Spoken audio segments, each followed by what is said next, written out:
Welcome to Sports News. The Nigeria Football Federation has confirmed that the Super Eagles will tackle Bolivia in a Grade A international friendly in Uyo, Akwa Ibom State on Thursday, March the 26th. This is in reaction to the decision of the Brazilian Football Federation to opt out of the initial plans for a friendly at the last hour.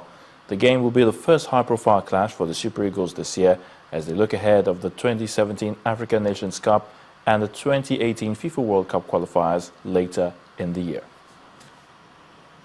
Coach Audu Adamo Ejo has called 20 players to the camp of the beach soccer team.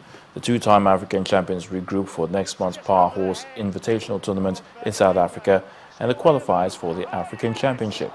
Ejo has ordered his charges to report to camp for serious sessions between February the 23rd and March the 4th. The 8-nation Power Horse Invitational Tournament takes place in South Africa from March the 6th to the 8th. In women's football, Super Falcons chief coach Edwin Okon has called up 36 players to camp in preparation for the 11th All-Africa Games qualifiers, 2016 Olympic Games qualifiers and the 7th FIFA Women's World Cup finals. The players, made up of 10 foreign-based and 26 home-based girls, are to report to camp on Sunday, February the 22nd.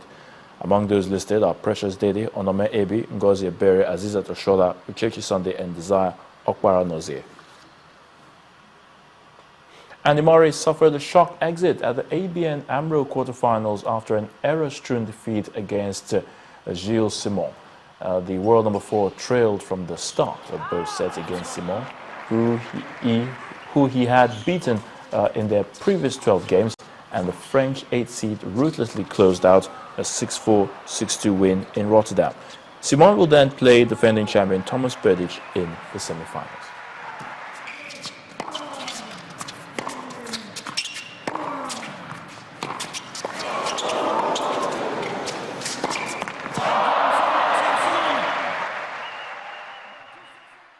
That's a wrap of the sports news. Ijoma will be back with the rest of the news at 10.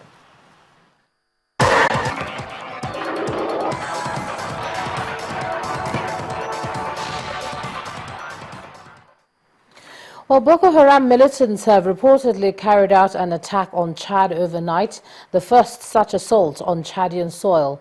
Eyewitnesses say fighters crossed Lake Chad in 4 motorboats and attacked a village. According to an army spokesman, the militants were pushed back by Chadian troops after killing several people. Chad recently joined Nigeria, Niger and Cameroon in a military coalition against Boko Haram. Well, also intense fighting has been reported in eastern Ukraine, a day after a peace deal was reached in Minsk. The fiercest battles were over control of a strategic town in between rebel-held areas. Here's Cynthia Are with more. Thanks a lot. Shelling was reported in Donetsk and Luhansk in the front line where pro-Russian rebels collided with government forces. The ceasefire agreed in the Belarusian capital is to begin in eastern Ukraine after midnight tomorrow. The EU has warned Russia of additional sanctions if the deal is not respected.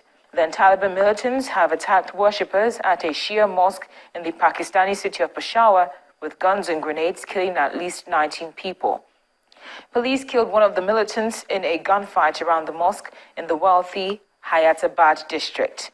Another of the militants blew himself up with a suicide vest and a third was arrested.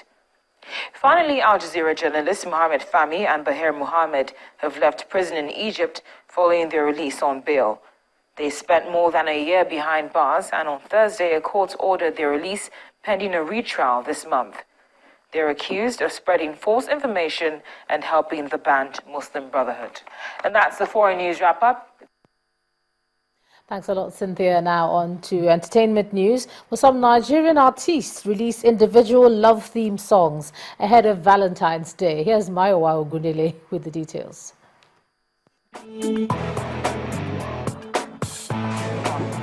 On entertainment news tonight, as Lovers' Day draws even closer, various singers have been dropping songs to commemorate this year's Valentine's Day. Leading the pack is High Life singer Flavor Nabania in his love song Ololufe, featuring singer Chidinma. And female pop stars Emma Naira, Victoria Kimani, and Cynthia Morgan have come together to deliver a melodious love tune titled Vex.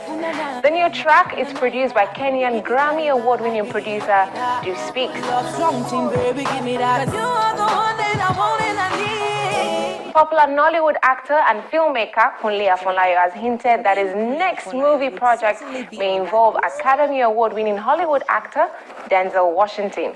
On a social media post after Afonlayo screened his movie October 1st at the Pan-African Film Festival in Los Angeles, Afonlayo displayed a picture with a multiple award-winning Hollywood actor and later suggests that Washington is looking forward to coming to Nigeria.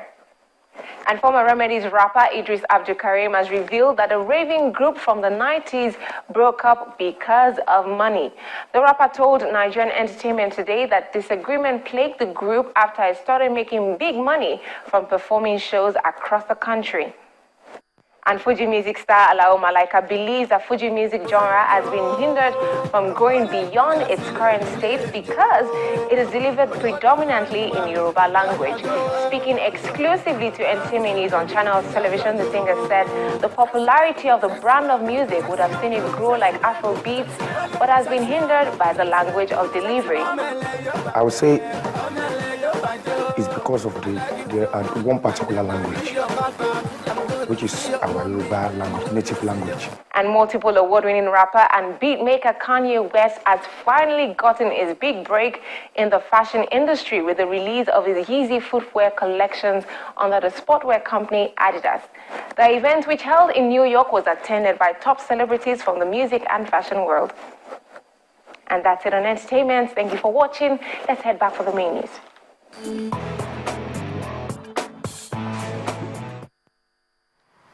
Thanks a lot, Maiwa. And the main news again. The National Human Rights Commission has asked party presidential candidates and followers to refrain from hate speeches in their campaigns leading up to the general elections. Chairman of the Commission, Professor Chidi Odinkalo, at a meeting in Abuja, pointed out that the use of verbal abuse in campaigns is dangerous and unacceptable. President Goodluck Jonathan has promised that Boko Haram will be contained so they cannot be a threat to the country's elections. The president, who offered this assurance at a cocktail in honor of diplomats and high commissioners in Nigeria, commended the regional collaboration in the fight against terror. And the chairman of the National Broadcasting Commission, Professor Herbert Oji, has paid a courtesy visit to Channels Television at its Lagos headquarters. And it's the first time the Commission's chairman will be visiting a television station. Well, that's the news at 10 tonight. Thank you so much for staying with us. I'm Ijoma Hunyato. Metrophile is up next. Do have a great weekend. Good night.